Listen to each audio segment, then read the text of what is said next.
Bismillahirrahmanirrahim. Assalamualaikum warahmatullahi wabarakatuh.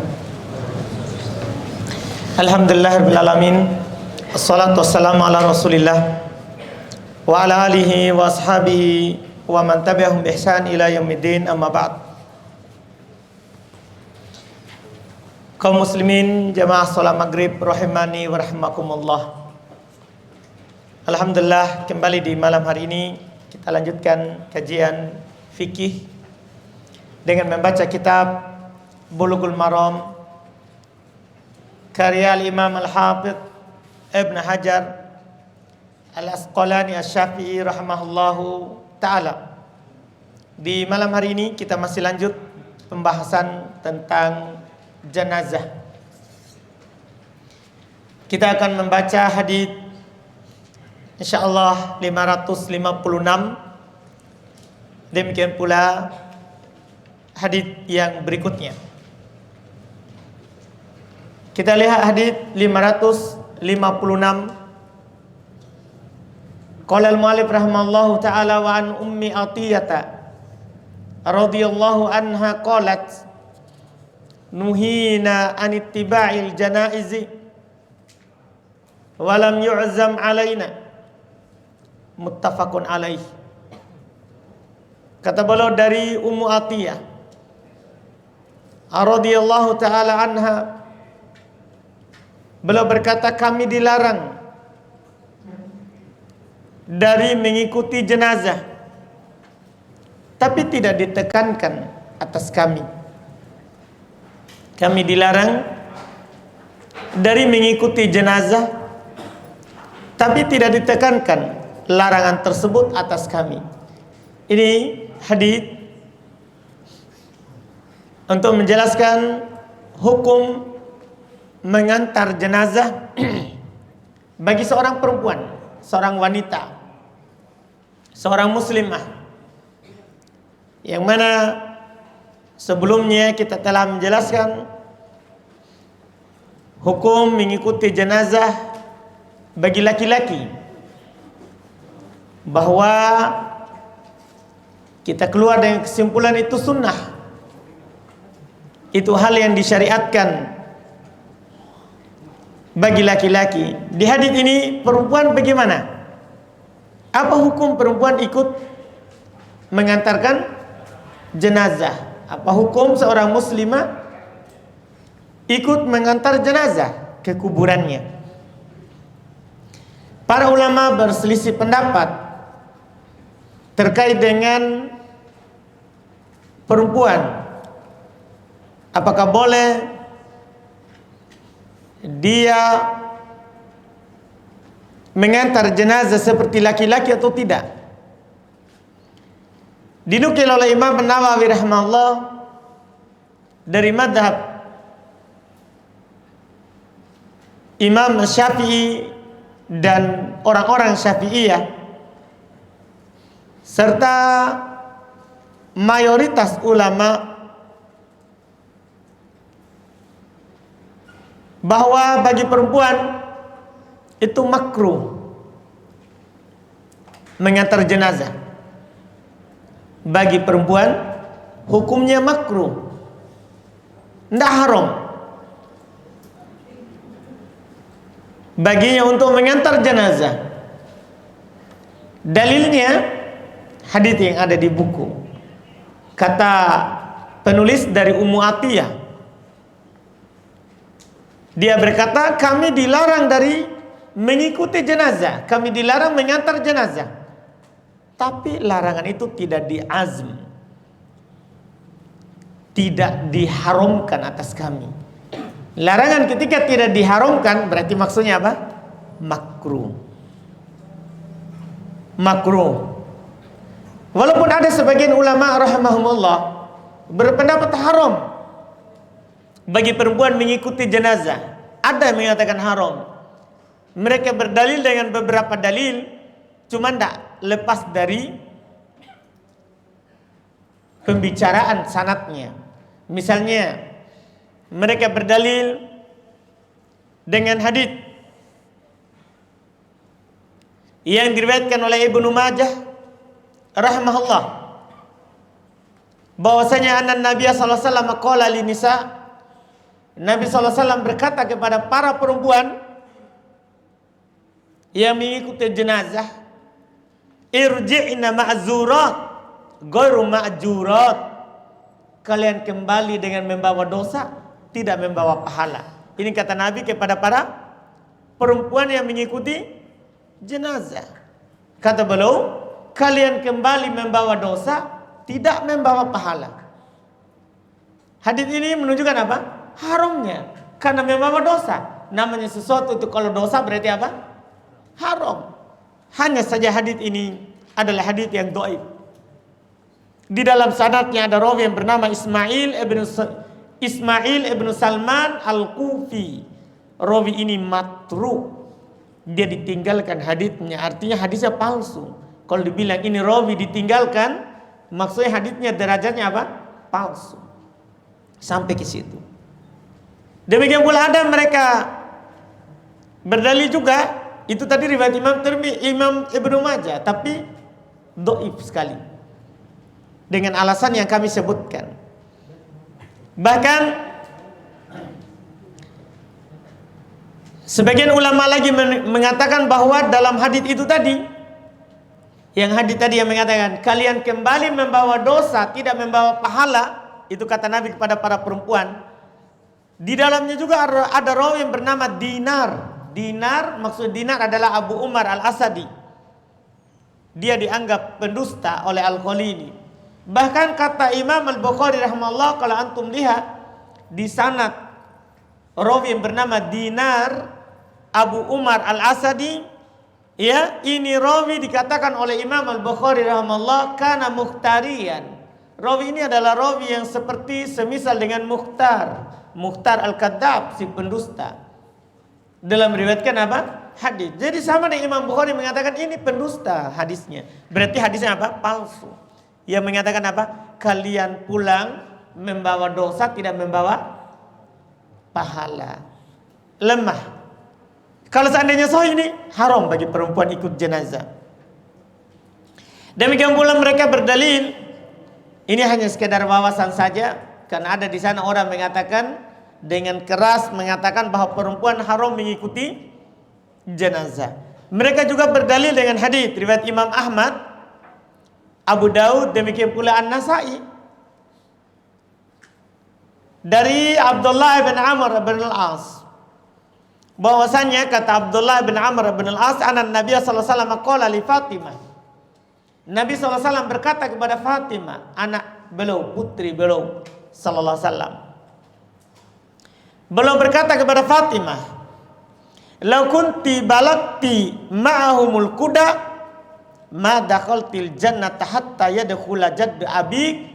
Masya Allah, hadis sangat keras sekali. Katanya bahwasanya Nabi SAW berkata kepada Fatimah, seandainya kamu, jika kamu sampai bersama mereka ke kuburan, maksud ikut jenazah, ma dakhaltil jannata, kamu tidak akan masuk surga hatta yadkhula jaddu abik, sampai kakeknya bapakmu masuk ke dalam surga. Siapa kakeknya bapakmu? Maksudnya kakeknya bapaknya. Berarti kan Nabi SAW punya anak Fatimah. Iya. Nabi punya bapak, namanya siapa? Abdullah. Terus ada belum punya kakek, bapaknya Abdullah, siapa? Abdul Muttalib. Kata Nabi, kamu kalau sampai ke kuburan, kamu tidak akan masuk surga sampai kakekmu masuk dalam surga. Ini tidak mungkin. Nah, Abdul Muttalib meninggal di atas kekafiran, kesyirikan, di atas agama nenek moyangnya yang menyembah apa? Berhala. Ini hadis mereka berdalil dengannya menunjukkan apa? Haramnya perempuan mengikuti jenazah. Sama juga ini yang dipakai. Ini hadis kedua. Cuma hadis ini dalam sanadnya ada rawi yang bernama Rabi'ah bin Saib Al-Ma'afiri. Ini rawi yang dhaif, bahkan dianggap mungkarul hadis. Artinya sama, palsu. Hadis itu sebenarnya kalau dia doib tambah doib, doibnya biasa, bisa naik ke hasan. Dibilang hasan di goirihi. Bagus kan ada pendukungnya. Cuma itu diikat kalau doib tambah doib. Adapun palsu tambah palsu, tidak bisa membantu. Kalau ada doib palsu tambah palsu, tidak bisa. Tidak bisa menguatkan dan tidak bisa dikuatkan. Itu hadis palsu. Iya, ini juga doib. Yang mengatakan apa? Yang dipakai untuk berdalil oleh mereka yang mengatakan haramnya perempuan ikut jenazah. Cuma kita katakan di awal tadi sebagaimana madhab mayoritas ulama dari kalangan Syafi'iyah dan selainnya, bahwa perempuan itu hukum baginya untuk mengikuti jenazah apa? Makruh. Apa dalilnya? Ini lebih cocok karena dalilnya yang ada di buku. Hadis riwayat Imam Al-Bukhari dari Imam Muslim. Dari Ummu Atiyah, dia berkata, nuhina anittiba'il janaiz. Kalau sampai di situ juga haram jadinya. Kalau seandainya sudah titik sampai di situ. Kami dilarang dari mengikuti jenazah. Kalau sampai di situ bisa haram. Cuma ada lanjutannya. Walam yu'zam alaina, tapi tidak ditekankan larangan itu atas kami. Berarti hukumnya apa ini? Makruh. Kalau dia ikut, ya, dia tidak berdosa. Cuma kalau dia tinggalkan itu lebih utama. Karena perempuan itu secara agama lemah agamanya, kurang agama, secara akal kurang akal. Itu perempuan. Kadang dia nanti ketika orang tuanya, ibunya, bapaknya atau anaknya dikuburkan, dia meraung-raung lagi di mana? Di kuburan. Dia meraung-raung lagi di kuburan. Dan itu ia tidak dibolehkan karena menunjukkan atas apa? Tidak ridho terhadap takdir. Bahkan itu termasuk perkara jahiliyah. Orang meratapi orang meninggal, merobek-robek jaibnya, yaitu lehernya atau sakunya atau tangannya, ya, lengan tangannya. Dia memukul-mukul pipinya, nangis memukul-mukul dada. Ini perkara jahiliyah yang Islam haramkan untuk dilakukan. Haramkan untuk dilakukan. Iya, jadi ketika mengantarkan hal itu sebaiknya dia tidak melakukannya. Dia tidak melakukannya. Walaupun kalau dia melakukannya tidak dilarang dengan keras. Telah datang juga pendukungnya dalam hadis riwayat Imam Ahmad juga, itu tadi di buku Bukhari Muslim ya. Dalam hadis riwayat Imam Ahmad juga bahwasanya Nabi SAW pernah di suatu jenazah, maka Umar bin Khattab melihat seorang perempuan di kuburan. Fasoha biha, maka Umar meneriakinya. Yaitu kenapa dia ada di kuburan? Kenapa dia ada di kuburan? Apa kata Nabi kepada Umar? Da'ha ya Umar, biarkan. Biarkan wahai Umar, kan sudah di kuburan. Biarkan wahai Umar. Fa innal aina dami'ah wan nafsa musabatun. Ya, mata itu mengalirkan air mata, jiwa merasa ditimpa musibah. Artinya wajar orang bersedih. Yang dilarang itu tadi, meraung-raung, meratapi, memukul pipi, memukul dada, merobek pakaian. Itu diharamkan dalam syariat kita. Ini hukum yang beliau ingin sebutkan di hadis ini. Baik, kita lanjut lagi di hadis berikutnya. Di hadis 557 kata Al-Hafidz Ibnu Hajar rahimahullah, wa an Abi Sa'id Al-Khudri radhiyallahu taala anhu anna Rasulullah sallallahu alaihi wasallam qala idza ra'aitumul janazati faqumu faman tabi'aha fala yajlis hatta tuda. Muttafaqun alaih. Juga hadis sama riwayat Imam Al-Bukhari dan Imam Muslim. Kata beliau dari Abu Sa'id Al-Khudri radhiyallahu taala anhu, Rasulullah sallallahu alaihi wasallam bersabda, "Idza ra'aitumul janazah," kalau kalian melihat jenazah, fakumu, maka berdirilah. Kalau kalian melihat jenazah lewat, maka fakumu, maka berdirilah. Faman tabi'aha, dan siapa yang mengikutinya, yaitu mengantarkan jenazah, fala yajlis, maka jangan dia duduk hatta tudok, sampai jenazah itu diletakkan di kuburannya. Ini Masya Allah dua sunnah ya, dua perkara yang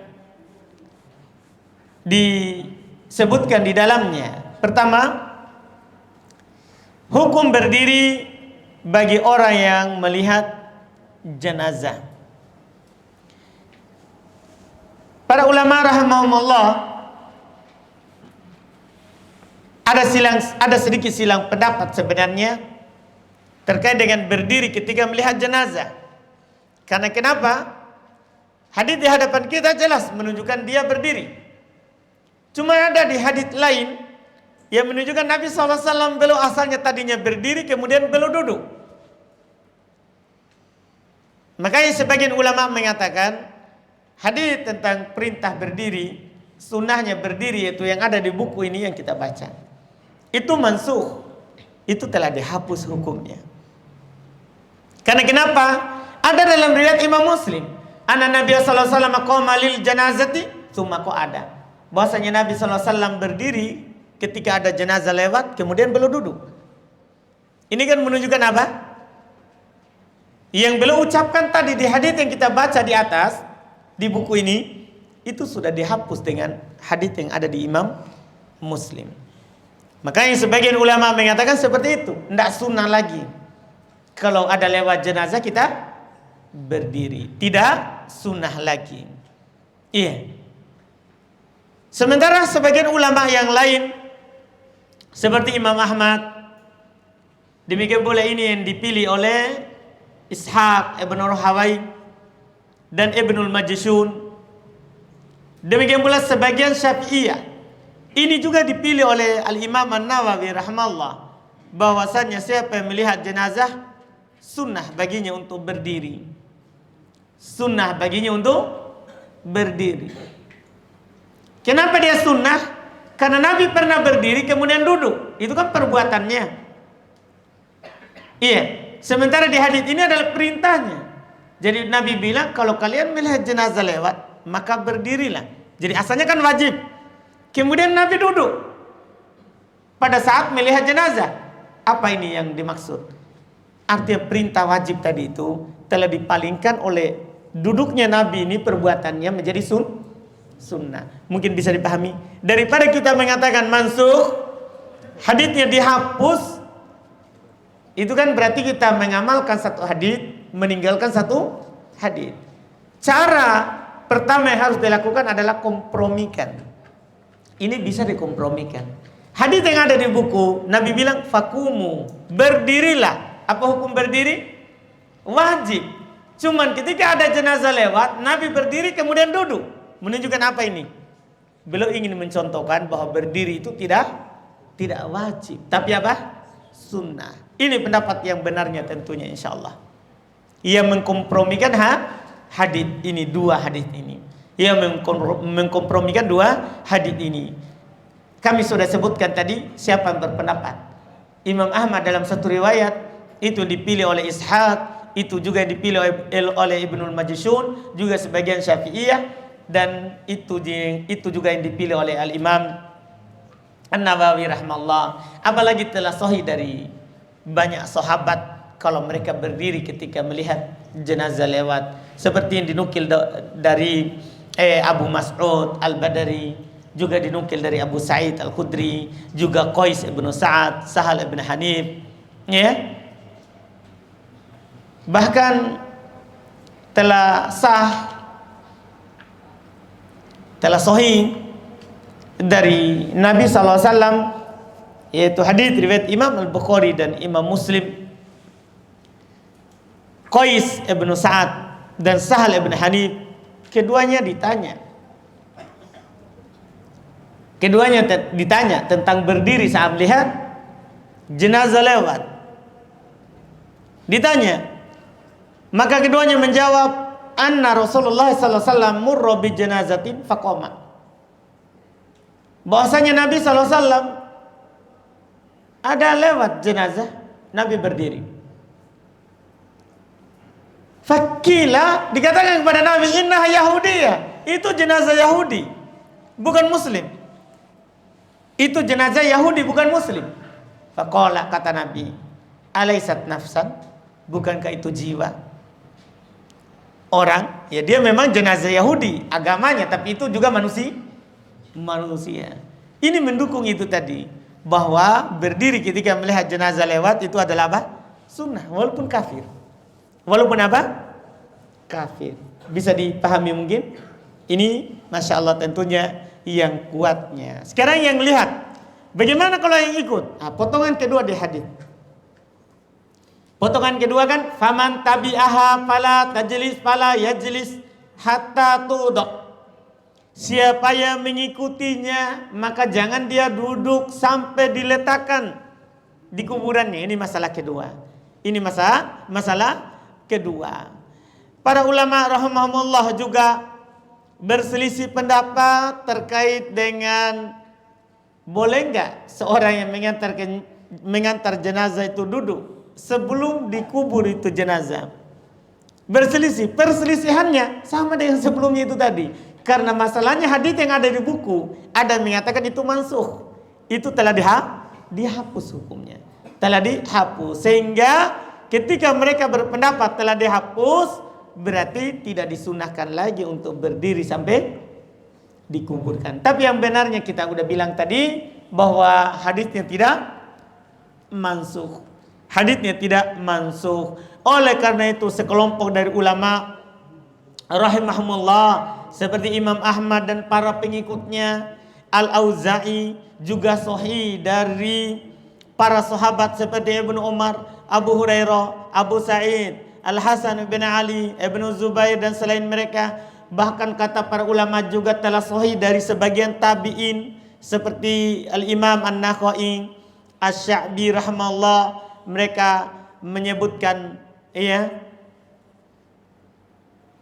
orang yang mengikuti jenazah itu makruh untuk duduk sebelum jenazahnya apa?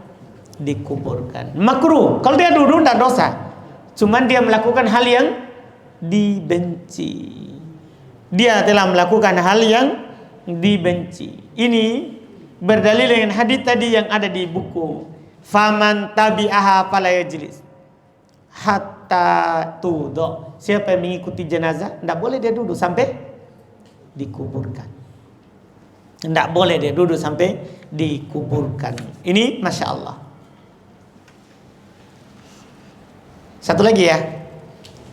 Bisa ya? Baik, satu lagi. Kata beliau rahimahullah, hadis 558. Wa Nabi Ishaq anna Abdullah bin Yazid radhiyallahu ta'ala anhu adqala al-mayyit min qibali rijlai al-qabr wa qala hadha min as-sunnah akhrajahu Abu Daud. Ini sudah masuk di masalah menguburkannya.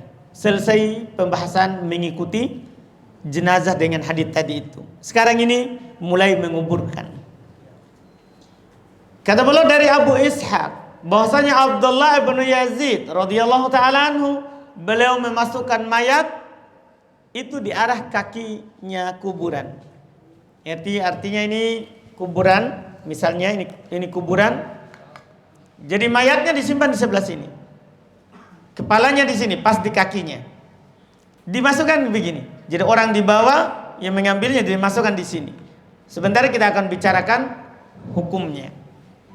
Jadi katanya dari Abu Ishaq bahwasanya Abdullah bin Yazid memasukkan mayat dari arah kaki kuburan. Dan beliau berkata ini termasuk sunnah. Beliau berkata ini termasuk apa? Sunnah. Pak Syahril, ini termasuk apa Pak Syahril? Alhamdulillah. Baik. Jadi beliau bilang ini termasuk sunnah. Akhrajahu Abu Daud. Ini hadis dikeluarkan oleh Abu Daud dan memang ini adalah hadis yang sahih dari Abu Daud rahimahullahu taala. Hadis ini sebelum kita masuk di pembahasan ini, yaitu langsung menjelaskan nanti hukum menguburkan mayat. Sepakat para ulama bahwa menguburkan mayat orang yang telah meninggal itu fardu kifayah. Fardu kifayah, apa artinya fardu kifayah? Wajib, ya. Tapi wajibnya tidak bagi seluruh orang. Tapi kalau sudah ada yang melakukannya, gugur dosa dari yang lain. Tapi kalau tidak ada sama sekali yang menguburkannya, dosa, berdosa. Iya, banyak sekali dalil yang menunjukkan hal tersebut. Misalnya Nabi SAW di kisah dalam riwayat Imam Muslim ya dari Abu Sa'id Al-Khudri, di kisah orang yang meninggal karena ular. Kata Nabi, idhabu fadfinu sahibakum, pergi kubur teman kalian. Nabi perintahkan untuk menguburkannya. Demikian pula di waktu perang Uhud, banyak sahabat juga yang meninggal. Banyak sahabat yang meninggal. Kata Nabi kepada para sahabat yang hidup, zammiluhum bidimaihim, kubur mereka dengan darah mereka. Artinya orang yang mati syahid di perang itu tidak dimandikan, tidak dimandikan. Demikian pula di dalam riwayat Imam Al-Bukhari, Nabi SAW memerintahkan mereka untuk menguburkan dengan darahnya. Demikian pula ketika meninggal bapaknya Ali radhiyallahu taala anhu, itu Abu Thalib, paman Nabi SAW. Apa kata Nabi kepada Ali? Waro abi, kubur bapakmu, kubur bapakmu. Jadi dari semua itu, orang musyrikin saja, orang kafir disuruh kubur, apalagi tentunya orang muslim lebih utama. Itu semua menunjukkan wajibnya menguburkan mayat, menguburkan orang yang meninggal. Kemudian dikuburkan itu adalah di pekuburan kaum muslimin.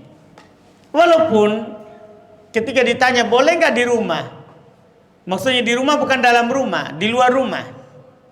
Iya, pekarangan. Dia bilang boleh, kalau bertanya boleh, tapi itu menyelisih apa? Sunnah. Karena Nabi SAW menguburkan para sahabatnya di mana? Di kuburan Baqi. Di kuburan Baqi. Tidak ada yang dikubur di rumahnya. Terus Nabi SAW dikubur. Nabi dikubur di mana belum meninggal. Itu kekhususan. Itu namanya kekhususan. Sebagaimana Masya Allah Nabi SAW punya banyak kekhususan ya dalam syariat kita yang tidak berlaku bagi umatnya. Seperti itu. Belum meninggal dikubur di mana belum meninggal. Itu hukum asal dalam pekuburannya. Kemudian bagaimana cara memasukkan? Nah, ini sekarang ini yang kita akan bahas. Bagaimana cara memasukkan orang ke dalam kuburannya. Disebutkan bahwa dalam masalah memasukkan mayat di kuburan ini ada perselisihan sebagaimana yang disebutkan oleh Imam Nawawi rahimahullah. Ada perselisihan. Maksudnya perkaranya sebenarnya luas, boleh dimasukkan lewat arah mana saja. Iya, boleh. Hanya saja mereka berselisih mana yang utamanya. Yang utamanya. Jadi mau di samping tadi misalnya kuburannya di sini, dimasukkan ke arah kiblat begini, kita masukkan begini dari samping, boleh. Dari kaki juga apa? Boleh. Cuman mereka berselisih mana yang utama, mana yang lebih utama dalam hal tersebut. Maka kalau kita pilih mana yang lebih utama, itu yang kita katakan yang lebih utama apa yang ada di hadits di buku. Apa yang ada di hadits di buku. Itu cara memasukkannya apa, lewat mana? Kakinya. Itu kalau lebih utama. Walaupun boleh dari arah mana saja. Sampingnya, kiri kanannya atau kepalanya, boleh. Ya, tapi lebih utama adalah ya dari arah kakinya. Kenapa kita itu katakan itu yang lebih utama? Karena itu dilakukan oleh Abdullah ibn Yazid dan beliau bilang itu dari sunnah. Maksudnya dari sunnah Nabi Sallallahu Alaihi Wasallam. Ini hukumnya, alhamdulillah. Ini hukumnya. Baik, kita cukupkan. Masih ada lagi nanti itu, masih ada, karena masih ada pembahasan hukum memperluas kuburannya dan lainnya. Masih ada? Karena pembicaraan kita sekarang sudah masuk di masalah menguburkan. Insya Allah kita lanjut lagi di malam Jumat di pertemuan yang akan datang.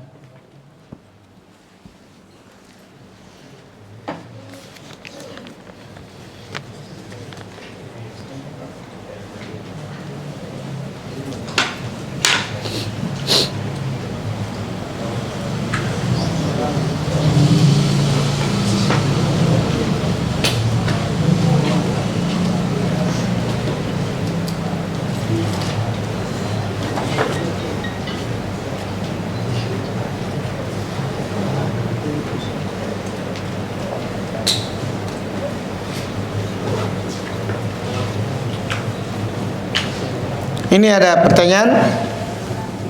Apakah hadis di bawah ini sahih, dhaif atau palsu?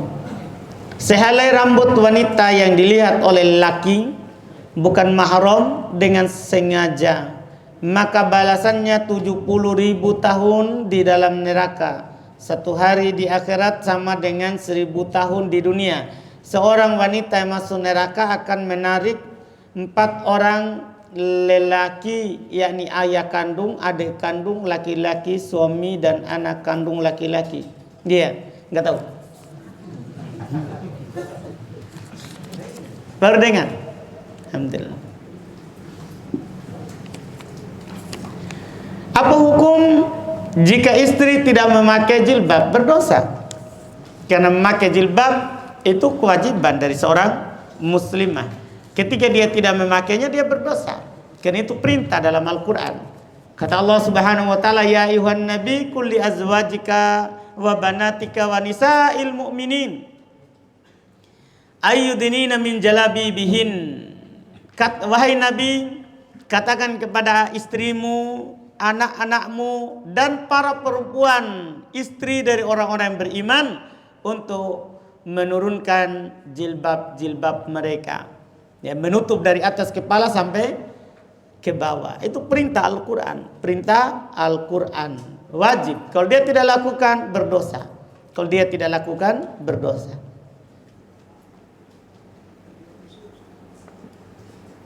Manakah yang lebih afdol dalam penyebutan orang yang sudah meninggal, almarhum atau rahimahullah? Dibilang yang lebih afdol berarti dua-duanya boleh. Yang boleh itu rahimahullah, bukan almarhum. Karena kenapa? Bedanya kalau kita bilang telah meninggal almarhum, berarti kita pastikan dia dirahmati. Sementara dia sebelumnya kadang tidak sholat, ya, kadang sibuk dengan domino, tapi kita bilang di masjid, Pak Syahril umumkan telah meninggal almarhum. Itu almarhum dipastikan dia dirahmati. Sementara dia tidak tahu alam kuburnya dia dirahmati atau tidak. Karena kalau orang sudah meninggal, itu tidak kita tahu keadaannya. Jadi tidak boleh kita bilang almarhum karena memastikan. Yang boleh adalah kita bilang rahimahullah. Kalau laki-laki, kalau perempuan rahimahullah.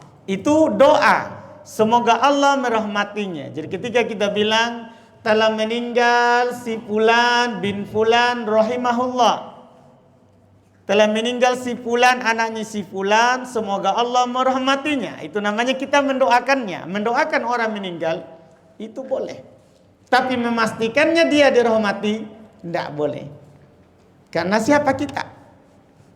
Ia memastikannya. Jadi tidak ada dibilang lebih afdol. Memang tidak boleh kita bilang almarhum. Bilang lebih afdol itu kalau dua-duanya boleh, baru kita bertanya, mana yang utama? Ini satunya tidak boleh, satunya boleh. Bilang almarhum tidak boleh. Tapi bilang rahimahullah itu boleh. Itu boleh. Tentunya kita pilih yang rahimahullah. Kita pilih yang rahimahullah.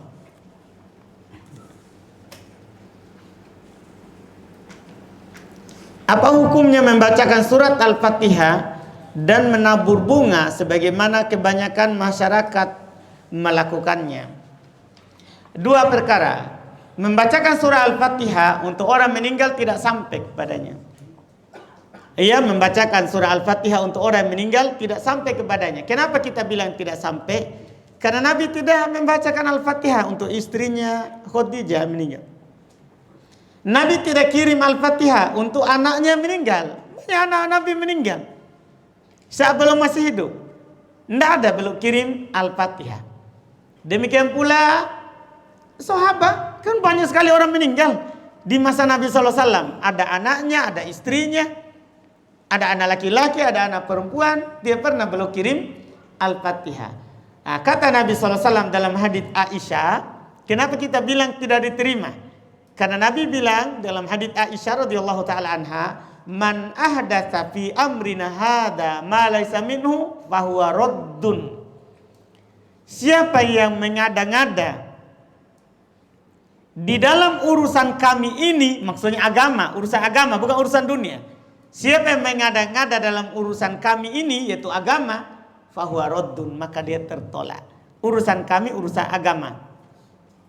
Jadi siapa yang melakukan hal yang tidak pernah dilakukan oleh Nabi padahal bisa saja belum lakukan, iya kan? Ada yang mengharuskannya belum lakukan, tapi belum tinggalkan, maka itu adalah sunnah ditinggalkan. Karena itu menunjukkan apa? Tidak sampai.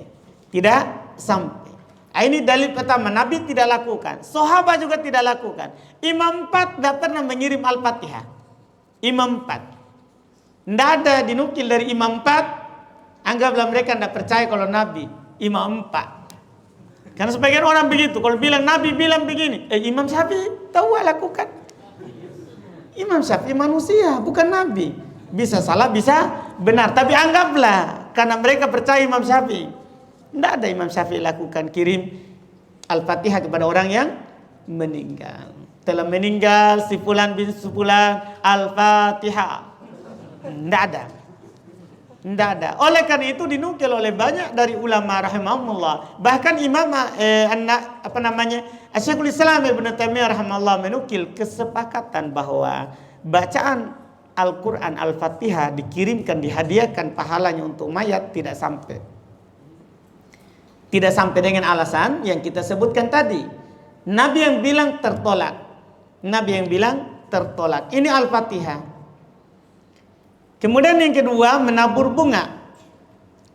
Kenapa ditaburkan bunga? Untuk apa Pak Syarif? Kita tahu. Ajrohim biasanya tahu. Kenapa kira-kira Pak Haji ditaburkan bunga? Kita tidak tahu. Ada pernah hadis saya baca. Iya. Baik. Betul, iya. Bertanya kepada sahabat yang menemani beliau, Rasulullah, siapa yang punya kuburan ini? Saya tidak tahu. Ini sebenarnya ini penghuni kubur ini sementara di sini. Karena rasa tinggi, tidak beres, tidak tinggi. Rasulullah pada waktu itu mengambil daun kurma, meletakkan ke atas kuburan si fulan. Ini barangkali sehingga orang berdasarkan ini sehingga orang mengambil bunga. Tapi salahnya sekarang bunga yang diambil itu bukan daun pandan.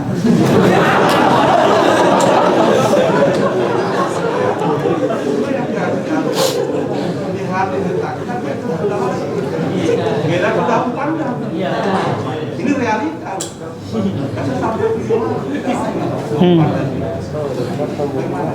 Iya, Masya Allah. Jadi Masya Allah, seperti yang Haji Rahim bilang bahwa memang begitulah adanya. Itu yang dipakai hadits dalilnya.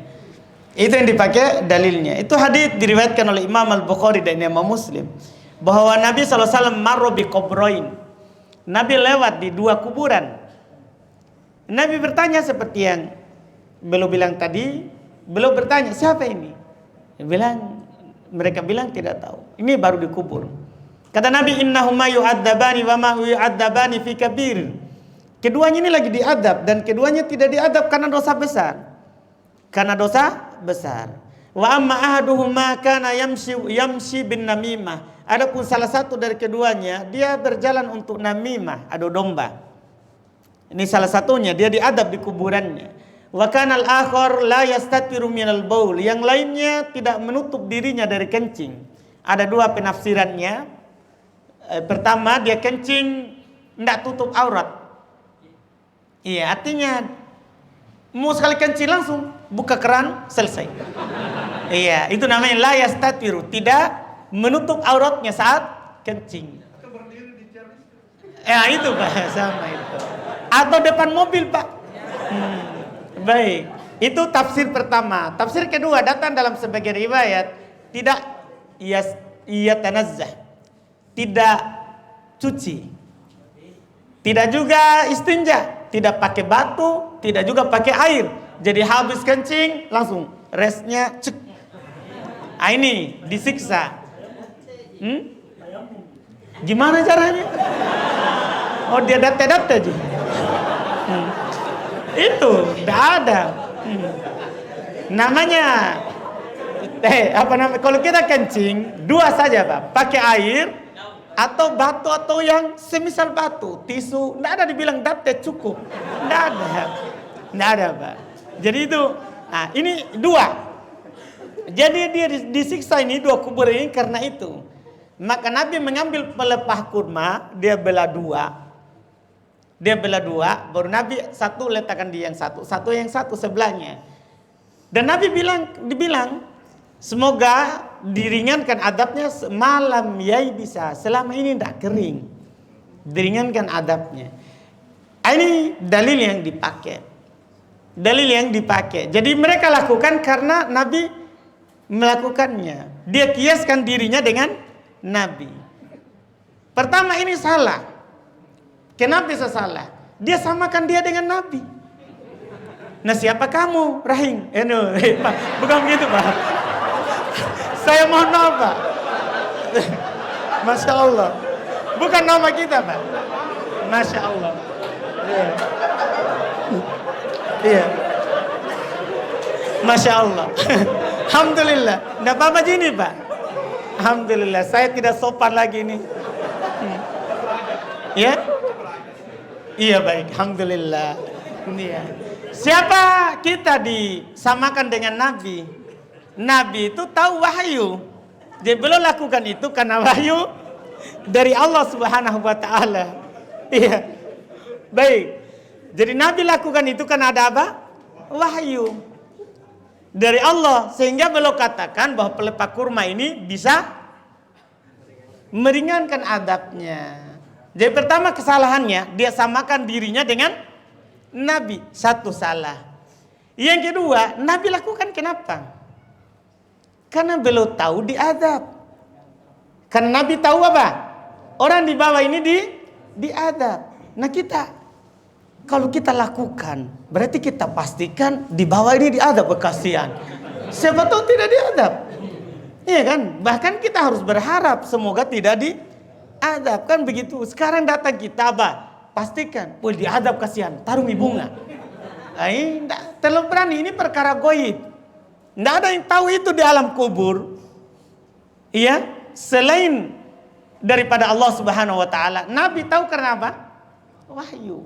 Jadi sudah kesalahan kedua. Kesalahan ketiga yang Pak Haji Rahim bilang tadi. Kenapa bunga yang hari ini ditaruh sebentar sudah layu? Kenapa bukan daun pandan? Yang lama. Yang satu pekan katanya, iya. Kenapa tidak cari daun kurma saja Pak? Kan begitu. Karena Nabi kan kurma bukan bunga. Bukan apa? Bunga. Ini kesalahan ketiga. Banyak kesalahannya. Banyak kesalahannya. Jelas ini dia lakukan tidak ada dalilnya. Tidak ada dalil. Baik. Alhamdulillah. Alhamdulillah. Ini realitas. Kan dong hubungannya dong. Ini realitas. Ini saya meninggal tahun 1978. Masya Allah. Usia 119 tahun. Dikuburkan di Dari.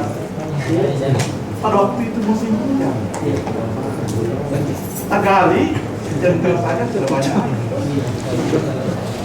kita gali-gali dulu supaya ke dalam. Kita turunkan mayat si nenek ini. Kita berinisiatif cari batu supaya sebagai pemberat ini batu berhasil. Apa perbuatan saya waktu itu dengan saudara-saudara dengan Om termasuk Ham atau bagaimana? Baik. Ketika tidak ada daruratnya berdosa, Pak. Karena tidak boleh sebagaimana kita yang hidup, kan tidak boleh kita tenggelamkan orang dengan pakai pemberat di air. Tidak boleh. Nah, kata Nabi SAW akan datang juga sebagian hadits nanti insya Allah di masalah pekuburan, bahwa kasru admil mayit ke kasrihi hayyan. Mematahkan tulangnya mayat itu seperti mematahkannya saat dia hidup. Sama ini, kita tenggelamkan ke air sama dengan dia hidup. Jadi asalnya tidak boleh, Pak. Tidak boleh. Cuma kalau ada darurat, tidak pernah kering airnya, tidak ada juga tempat lain, darurat namanya, boleh darurat, boleh, tidak dosa, tidak berdosa. Karena kaidahnya, Pak, ad-daruratu tubihul mahdurat. Darurat itu membolehkan yang tidak boleh. Darurat itu membolehkan yang tidak boleh. Artinya walaupun asalnya tadi berdosa, kita bilang asalnya berdosa, tapi ketika darurat jadi tidak dosa. Jadi tidak dosa. Jadi babi itu haram. Betul. Tapi kalau dalam keadaan darurat dan tidak ada yang lain, halal. Tapi sekadarnya, Pak. Iya. Bukan sampai basoro, bukan. Iya. Alhamdulillah. Alhamdulillah. tapi kalau mencuri Ustaz bagaimana? Darurat. Dia mati kalau tidak mencuri. Dia akan mati kalau tidak mencuri. Iya, boleh. Tapi nanti kalau dia mampu kembalikan. Ya? Itu dosa besar kalau korupsi. Iyalah, Pak. Tidak ada orang darurat korupsi. Iya.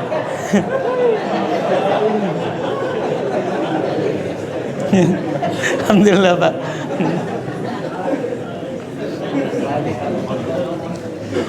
Baik, apakah bicara kotor membatalkan? Ini ada pertanyaan lagi. Apakah bicara kotor membatalkan wudhu? Tidak. Tidak membatalkan wudhu. Yang membatalkan wudhu itu adalah yang keluar dari dua jalur di bawah. Adapun yang di atas tidak membatalkan wudhu. Kecuali yang keluar di atas juga kuningan. Nah itu. Iya, maksudnya dia susah berak. Akhirnya dia keluar dari atas. Nah, itu kan terjadi biasa. Batal juga. Adapun hanya muntah makanan, masih bentuk makanan, tidak batal wudhu. Tidak batal wudhu. Sama dengan bicara kotor tidak membatalkan wudhu. Kita tidak berbicara dosanya. Kalau kita bertanya dosa atau tidak dosa, kalau berbicara apa? Kotor. Tapi kalau bertanya yang membatalkan wudhu itu tidak. Seperti itu, wallahu alam. Baik, ini ada lagi pertanyaan. Apa hukumnya ditraktir? Alhamdulillah. Dan tinggal di rumah teman yang kerja di bank konvensional mungkin ya. Halal. Dosanya bagi dia. Dosanya bagi dia yang melakukan itu. Adapun kita yang ditraktir atau tinggal di rumahnya, halal. Dosa bagi pelaku langsung. Dosa bagi pelaku langsung.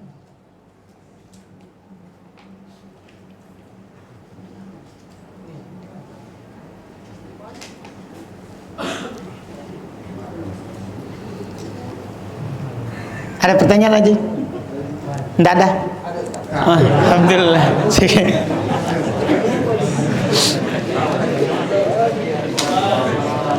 Santai.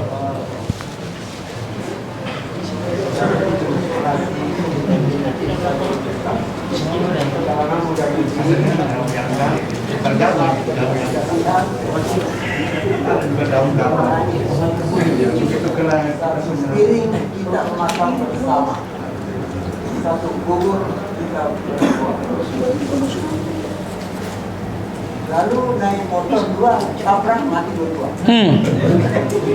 Apa boleh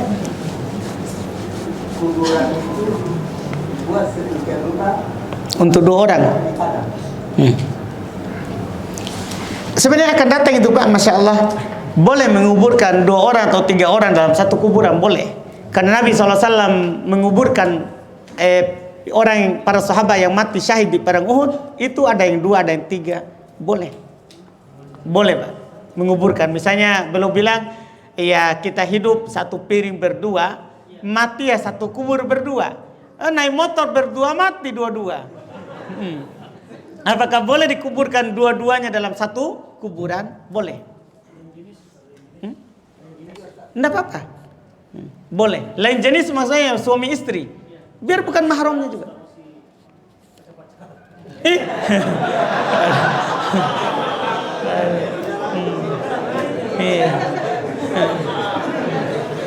Kita bertanya boleh dikuburkan? Boleh, tapi berdosa karena pacaran. Kan lain Pak, lain ceritanya. Jangan kita berbicara hukumnya. Alhamdulillah, tidak masalah.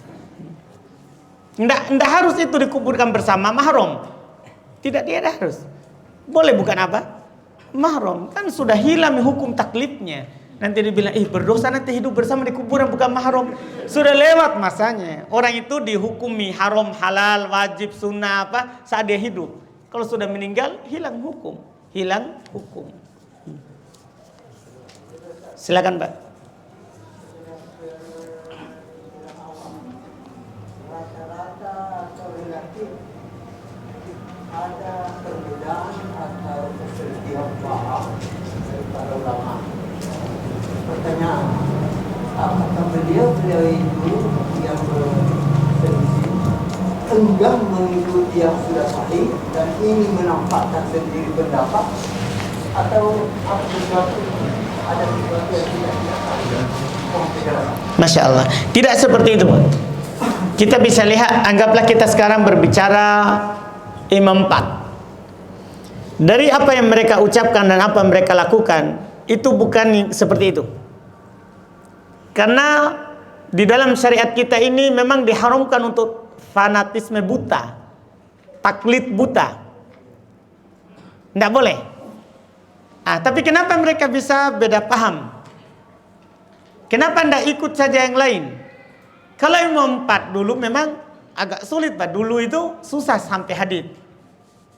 Misalnya Imam Syafi'i berpendapat bahwa berwudu itu semuanya 3-3, semuanya biar kepala 3. Beliau berdalil dengan hadits Utsman bin Affan, sahih. Para ulama yang lain datang setelahnya, enggak. Semuanya 3-3 kecuali kepala. Hadisnya hadits Utsman juga, cuman yang dipakai oleh Imam Syafi'i umum, yang dipakai oleh ulama lain adalah khusus. Kenapa beda? Kenapa Imam Syafi'i enggak? Imam Abu Hanifah, Imam Malik enggak? Serahkan saja. Pertama, ini enggak hidup bersama. Enggak hidup bersama. Kan Abu Hanifah dulu masanya tabi'in, kemudian Imam Malik, kemudian Imam Syafi'i, baru Imam Ahmad. Iya. Ini kan enggak satu masa langsung. Jadi beda karena belum sampai hadis. Sama dengan gini Mbak, Imam Malik mengatakan bahwa doa iftitah tidak sunnah. Padahal banyaknya hadis tentang doa apa? Iftitah. Ulama yang datang setelahnya bilang tidak sampai kepada beliau hadis itu. Tidak ada kita bilang, masa Imam Malik tidak sampai? Imam Malik manusia. Manusia. Dan dulu memang untuk mendapatkan satu hadis itu perlu perjalanan jauh. Perlu perjalanan yang jauh. Jadi wajar. Jadi bukan karena tidak mau ikut, tapi karena apa? Belum sampai kepadanya. Kewajiban kita adalah beramal dengan apa yang sampai. Bukan bilang, jangan dulu diamalkan, nanti ada yang lain. Tidak boleh.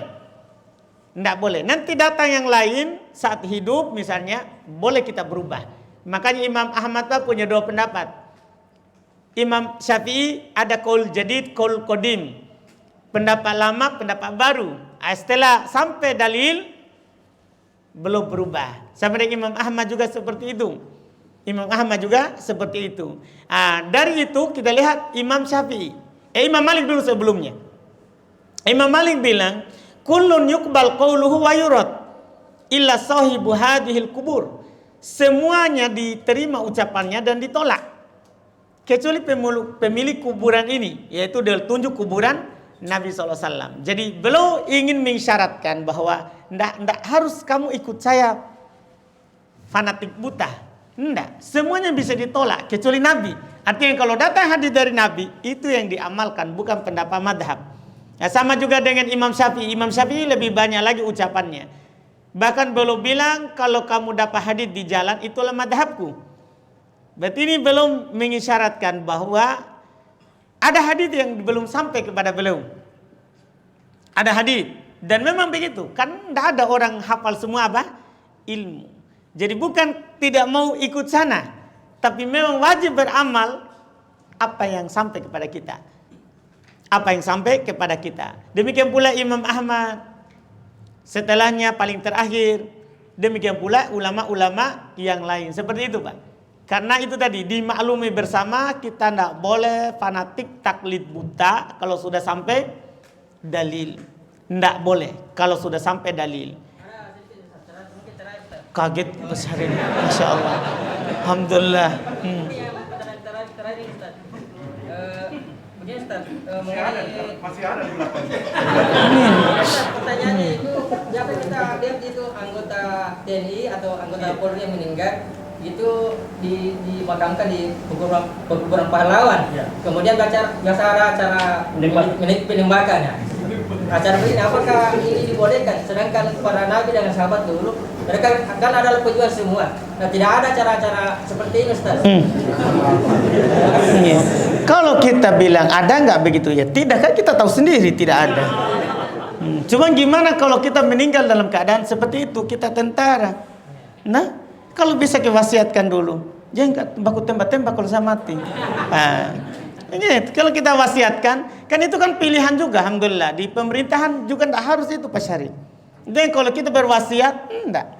Mereka enggak mau, bahkan senang. Alhamdulillah enggak repot lagi tembak-tembak besok. Kan begitu. Jadi kalau kita tahu begitu dan kita tahu enggak ada dilakukan oleh Nabi, kita berwasiat. Kalau saya meninggal, enggak usah. Langsung saya dikuburkan. Alhamdulillah. Jadi hilang. Oh baik Pak. Alhamdulillah. Ada hadis pernah saya baca. Berguru atau belajar kepada ustaz yang dangkal ilmunya itu dosa. Yang dangkal ilmunya, maksudnya ilmu agama itu dosa. Apa betul itu? Hadis apa itu Pak? Nggak tahu Pak hadis ini. Yang jelas yang paling terkenal itu Pak bahwa ayat sebenarnya fas'alu ahla dzikri in kuntum la ta'lamun. Bertanya orang yang tahu kalau kalian tidak tahu. Artinya tempat kita bertanya itu harus orang yang tahu. Itu ayat Pak. Itu ayat. Terus ada ancaman bagi orang yang sembarang menyampaikan yang dia tidak tahu kejelasannya. Hadis. Ketika Nabi mengatakan balighu anni walau ayah, sampaikan dariku walaupun satu. Nabi bilang, man kadzaba alayya muta'ammidan, siapa yang berdusta atas namaku dalam keadaan sengaja, dia tahu ini hadis dhaif. Dia tahu palsu. Tapi dia bilang, tapi kan supaya orang semangat. Ini kan sengaja berdusta. Nah, ini tempatnya neraka Pak. Kalau ada orang tahu hadisnya palsu, dia tahu itu, dia sadar. Cocok, ini hadis palsu, ada memang. Ya, di buku ini hadisnya banyak palsu. Tapi dia bilang, daripada perkataan kamu, lebih hadis palsu. Beda. Beda, karena hadis itu disandarkan kepada Nabi. Ketika kita sandarkan kepada Nabi dalam keadaan kita tahu dustanya, maka kata Nabi, falyatabawwa maq'adahu minan nar. Hendaklah dia siapkan tempatnya di neraka. Diancam di neraka. Oleh karena itu kata Ibnu Sirin, Ibnu mungkin semakna dengan itu Pak. Kata Ibnu Sirin, inna hadzal ilmu din. Ilmu itu agama. Fanduru amman ta'khuduna dinakum. Maka perhatikan di mana kalian ambil agama kalian. Itu perkataan Ibnu Sirin disebutkan oleh Imam Muslim dalam Muqaddimah Sahih beliau. Dalam Muqaddimah Sahih beliau. Jadi harus dari situ tadi kita harus hati-hati. Kita lihat siapa yang kita mau ambil ilmu kepadanya. Makanya itu saya pribadi tidak sembarang ustaz saya tanya. Alhamdulillah Pak. Alhamdulillah. Alhamdulillah. Mantap. Alhamdulillah. Masya Allah. Alhamdulillah. Pak Rahim ini Masya Allah. Saya berapa tahun di sini, beliau kalau ada di Makassar tidak pernah alpa. Kecuali pergi ke Malili Pak ya. Alhamdulillah, Masya Allah. Selama kita ta'lim di sini selalu ada. Cuma berpindah duduk di sini Pak ya. Sekarang sudah sayap situ terus. Oh sudah agak tua Pak ya. Alhamdulillah. Baik, Alhamdulillah. Sudah. Baik, kita cukupkan. Alhamdulillah, mudah-mudahan bermanfaat. InsyaAllah kita lanjutkan lagi di malam Jumat akan datang. Subhanallah, hamdik, syadu la ilaha illa anta astaghfiruka wa atubu ilaik. Assalamualaikum warahmatullahi wabarakatuh.